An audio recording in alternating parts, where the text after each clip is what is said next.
ॐ भूर्भुवः स्वः तत्सवितुर्वरेण्यं भर्गो देवस्य धीमहि धियो यो नः प्रचोदयात्। ॐ शान्ति शान्ति शान्तिः। Namaskar my dear friends. This is a very important video. In this video I am giving an interview with Annamalai Swami. The following is transcribed from a November 1989 videotaped interview with Annamalai Swami. J. Jayaraman was the interviewer and James Hartel the videographer. Some of this interview is featured in the Guru Ramana His Living Presence video production. Coming to Bhagwan, Annamalai Swami says, I came from Tandaguruchi where I had a stall to distribute water to the needy. One day somebody showed me the book Nan Yar, Who Am I? I saw Bhagwan's picture and was instantly captivated. I hastened to Tiruvannamalai the very same day, which happened to be a full moon day. When I arrived at Tiruvannamalai, I chanced to meet Seshadri Swami near the Retai Pillayar coil, close to the big temple, and received his blessings. I then went to Sri Bhagwan. When I came to the ashram, there was just a shade over the mother's shrine and Bhagwan was seated there. I also saw Gopal Rao who was building the old hall. Before coming to Tiruvannamalai, I had had a dream in which Bhagwan was coming down the hill. I went up to him and washed his feet with water. On drinking that water, I felt speechless and senseless.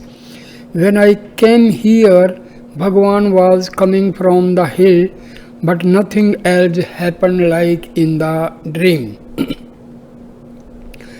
I had read a little before coming here. However, it is true that Bhagwan literally taught me how to read and write. When I asked Bhagwan what bondage and liberation meant, Muruganar was astonished that I did not even know the fundamentals of Advaitic teachings. Bhagwan only laughed in reply. In the course of my work, I once overheard Muruganar sing a line from Tamil verse which means, even fools have become extremely wise by coming to Bhagwan. I am sure that Muruganar was referring to me when he sang this song. Major Chadwick. When Chadwick arrived in Tiruvannamalai, he mistook me for Bhagwan and prostrated before me. I then took him to Bhagwan. Also, I was asked to vacate the room I had been occupying at the time in favor of Chadwick. Chadwick did not like this and said that if I vacated, he would not stay at the ashram. It was then agreed that the two of us would share the room. This is how I became very friendly with Chadwick. He appreciated my hard work and sincerity. I even used to learn a little bit of English from Chadwick. Chadwick gave me an umbrella, shaded eyeglasses and sandals to use when I was supervising or working in the hot sun. Once when Bhagwan came by, I tried to remove all three.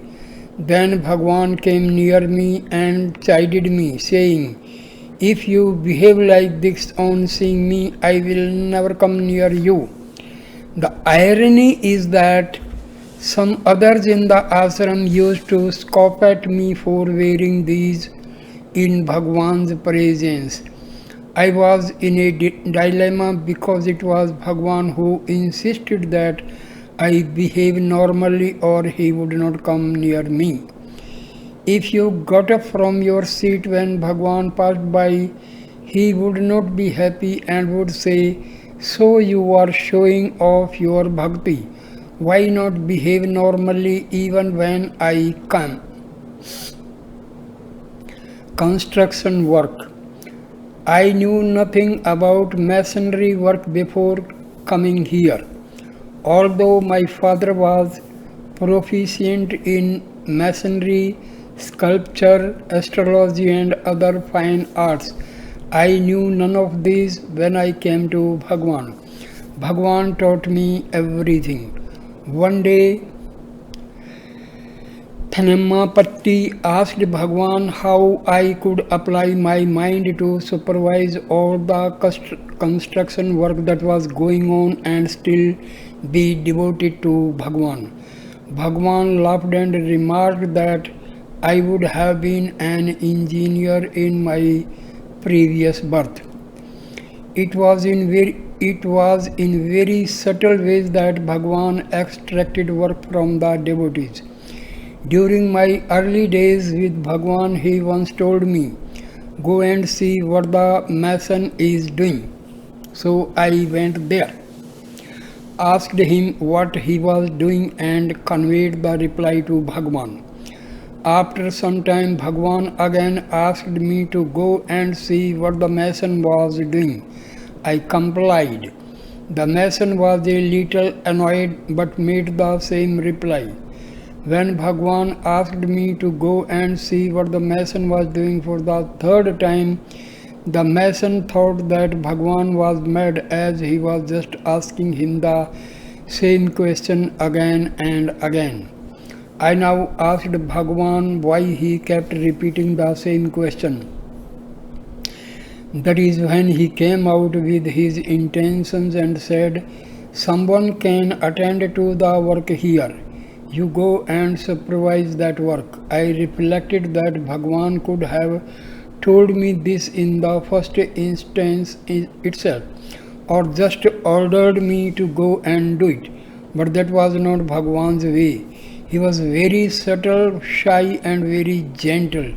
Bhagwan would indicate with only a few words or signs. Bhagwan used to say, "This whole place is going to be very active with many buildings."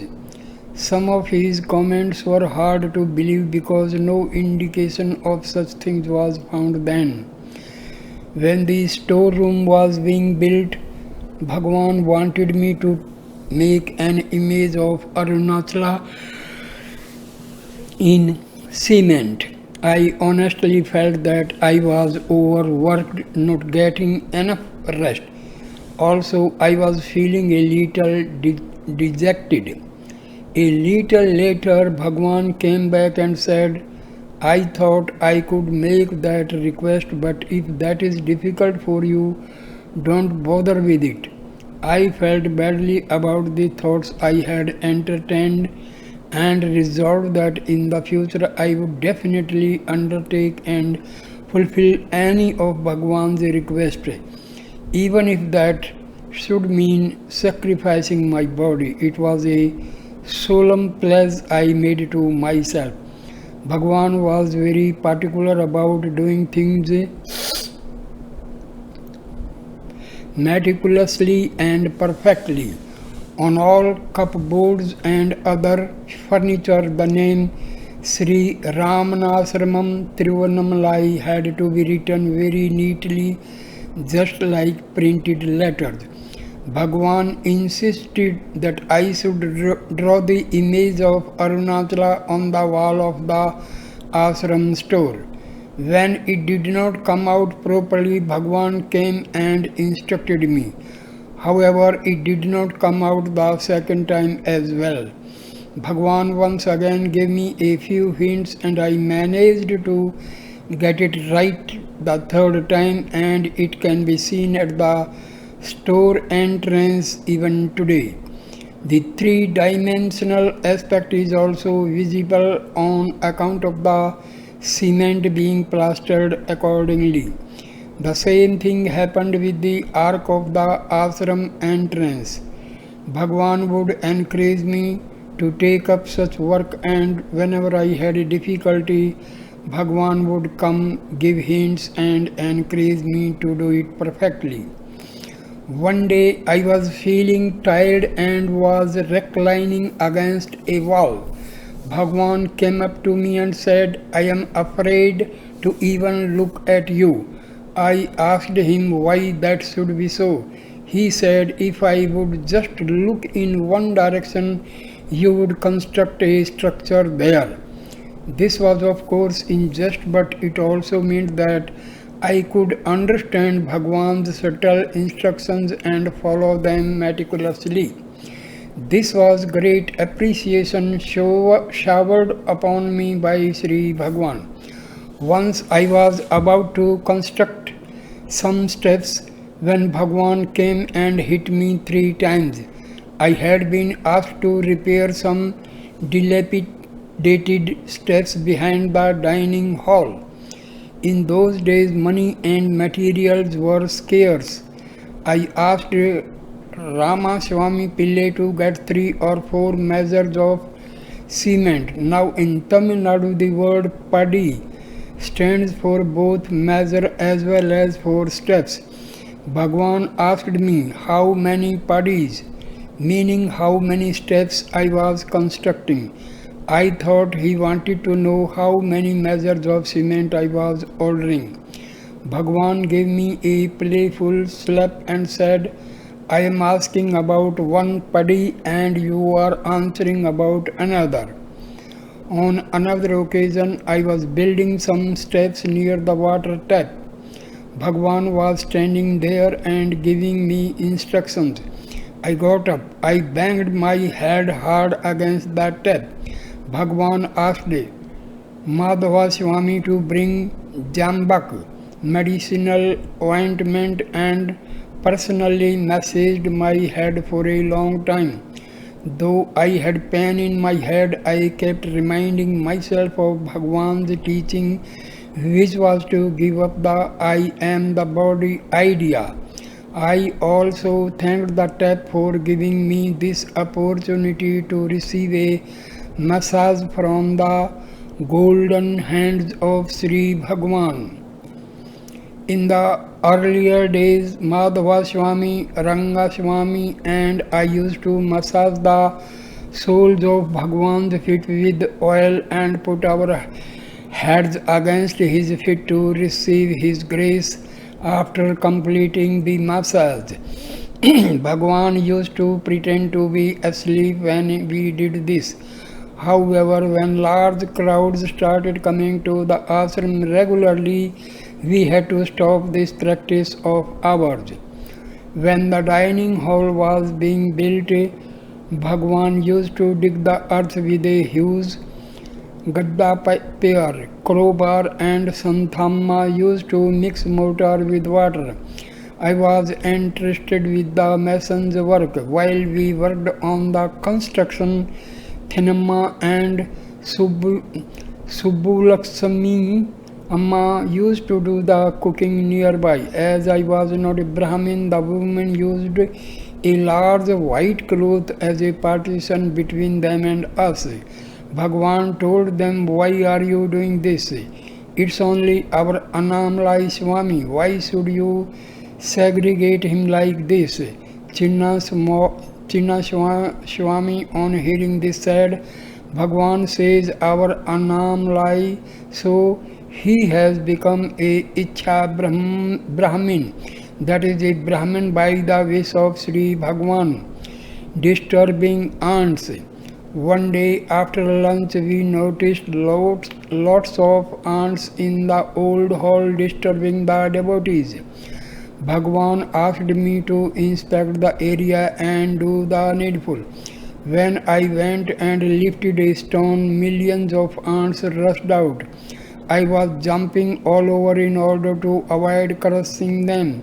When Bhagwan asked me what I was doing, I explained that it would be Jiva Himsa to kill hundreds and thousands of ants by stepping upon them or by closing the opening through which they came out. He said, "You are not doing it for yourself, it is for the sake of others."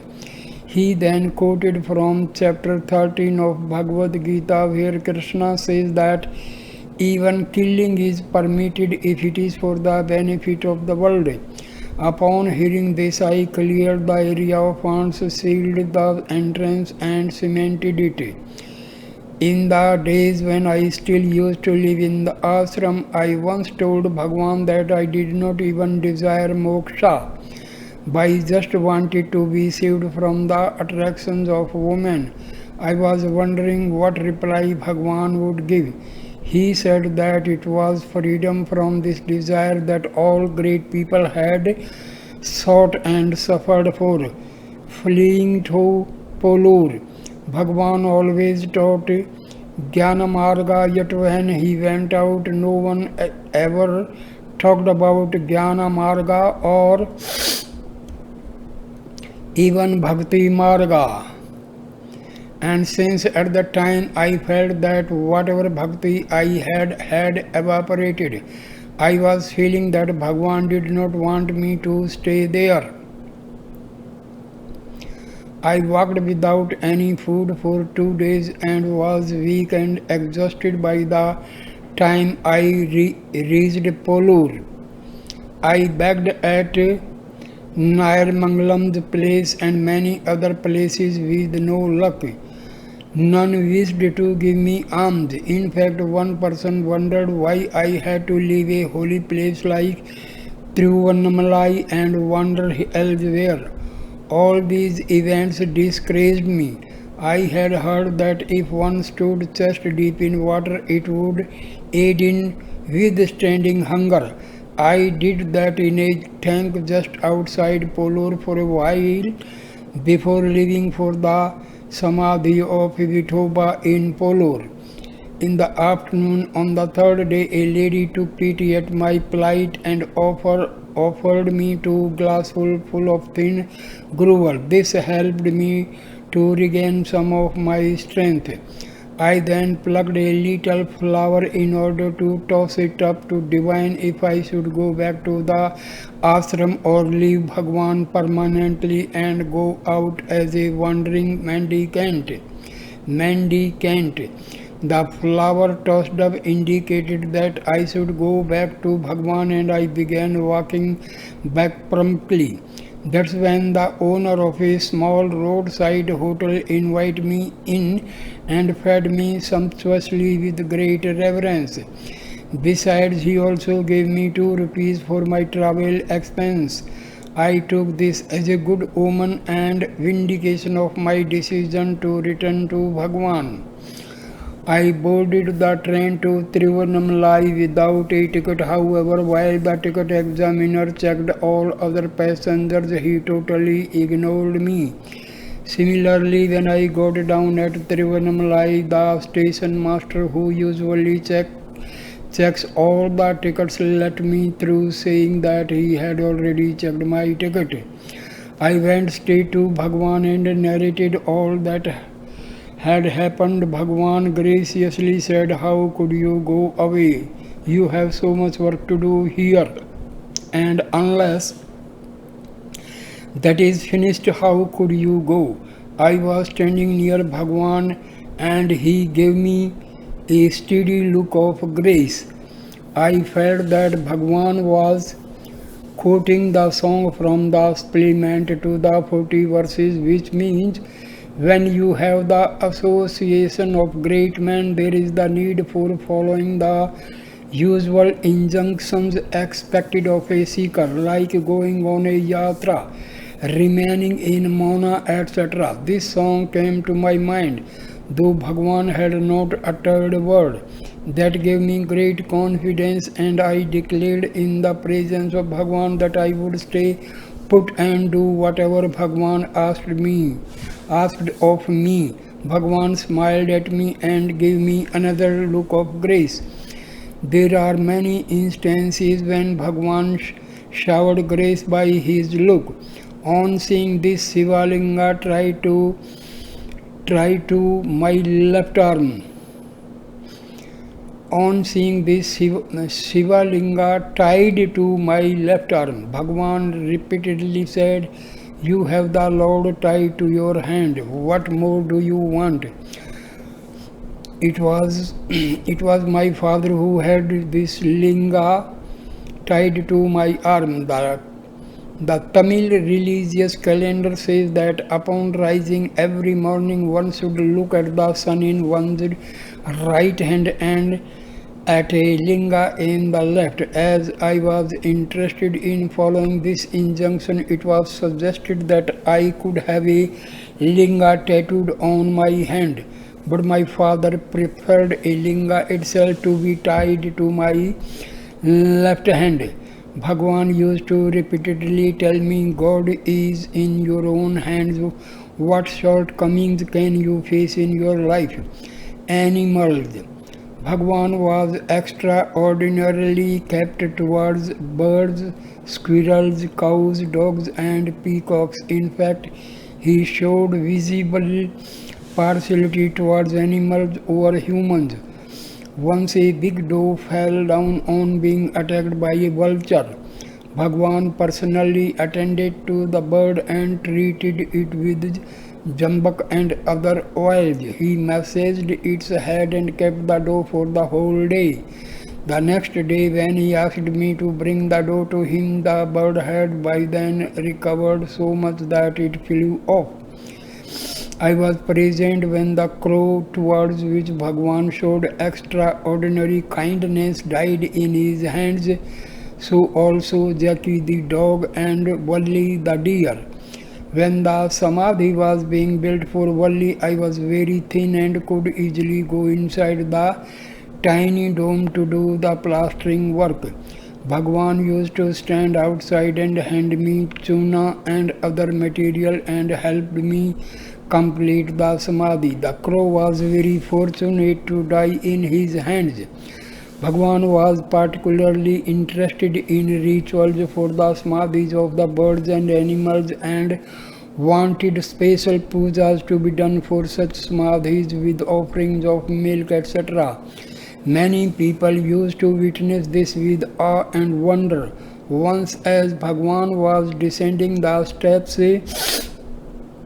near the Valli deer's Samadhi, he saw a dog chasing a squirrel. Bhagwan tried to prevent the dog from harming the squirrel by interposing his stick in between them.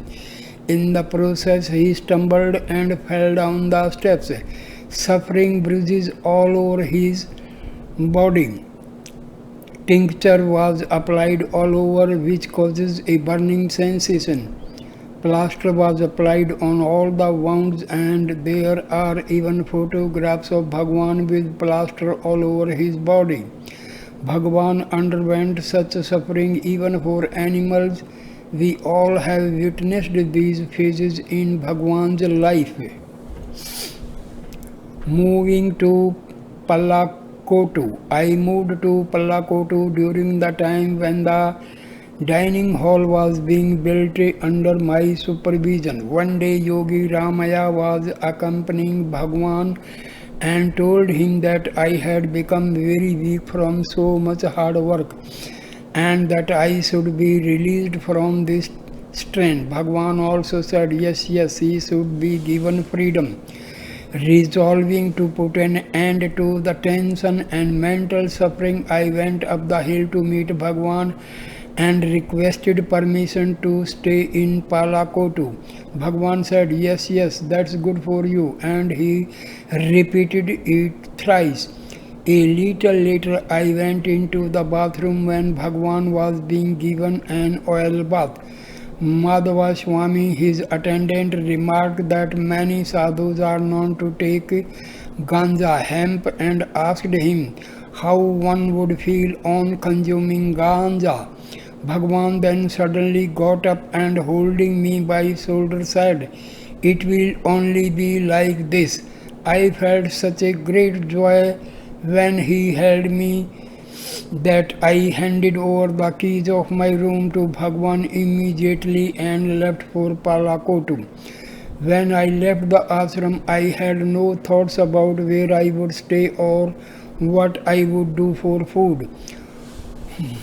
Munangala Venkataramaya gave me shelter at Palakotu and I cooked my own food. Bhagwan used to occasionally inquire about my cooking and made encouraging comments. For instance, if I told him that I made just one sambar, he would say, "Oh, one sambar, that's very good." Once, when I had more than one eatable to offer Bhagwan, he remarked, "Just like Annam Liar has Madhvapadi."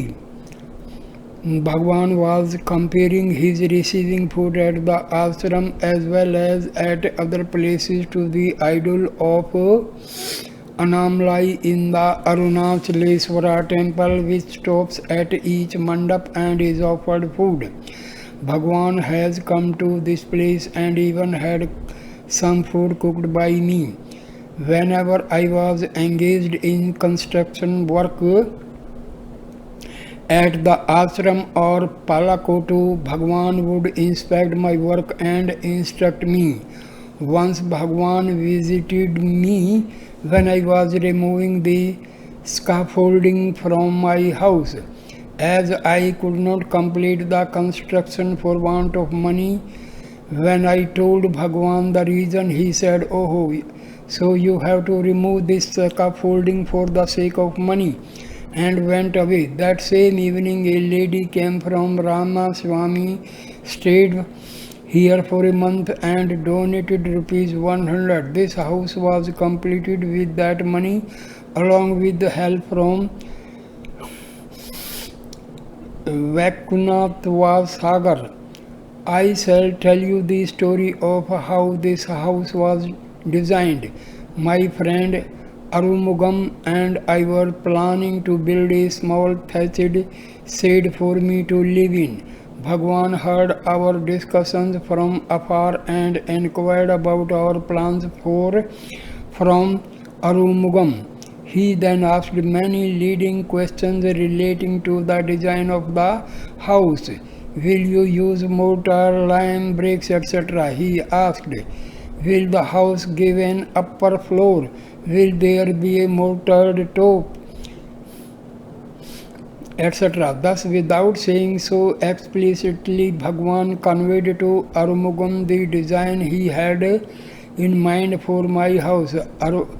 Arumugam settled for that very plan and bought 4,000 bricks the next day, along with the lime making equipment for small lime factory. This look of Bhagwan made Arumugam a big contractor years later. "Do not move out," one day he told me very clearly and sternly. "Don't move out anywhere. Stay put here and don't move to the next house or even the next room." After moving to Palakotu, I used to come to Bhagwan every day at around 8 at night after dinner, which was served at 7:30 and stay till about 9 o'clock. One night I saw Bhagwan completely enclosed in a piece of cloth except for the nose. I used to converse freely with Bhagwan like a son with his father. I asked him, "Does this mean that you do not like to meet me here, or is it that you don't want me to come to the ashram at all?" Bhagwan remained silent. At about 9 o'clock I left the hall. I was nearing the garden thinking about Bhagwan's directive to me to stay put at Palakotu when I heard him call me. He beckoned me to him and said in a very strong and stern voice, "He who, despite the right spiritual maturity, thinks that he is different from the Lord will reach the same lower state as does a non-believer. I felt that Bhagwan was telling me not to move out of Palakotu, not even to visit the ashram. I have never left Palakotu since. Shadow Bhagwan. Once there were films being shown at the ashram, including one on Bhagwan. I wanted to see the film. When I arrived and prostrated before Bhagwan, he said in a stern voice, "So you have come to see the shadow of Bhagwan. This means that you no longer have the real Bhagwan in you and have hence come to see this shadow Bhagwan." This touched me very deeply. One day after this incident, I went up the hill wanting to meet Bhagwan when he returned from his walk. He again looked at me sternly and said, "Why have you come to see me? You have happiness, you have happiness." I could not understand his words then, but after a lot of reflection, I realized that when one is away from society, one has peace, and that Bhagwan wanted me to avoid the entire society. This is how I interpreted his words. Bhagwan also said, "Ananda is not what you get from somewhere else. If you follow somebody else's path, it will only lead you to destruction. You have to follow your own self, go within. That alone will lead you to Ananda." So I interpreted it to mean that I should be alone. So this was the intent of the interview. So thank you, my dear friends, for listening this interview of Annamalai Swami. Thank you. Namaste. Please like, comment and share the video and subscribe the channel. Thanks a lot, my dear friends. Namaskar.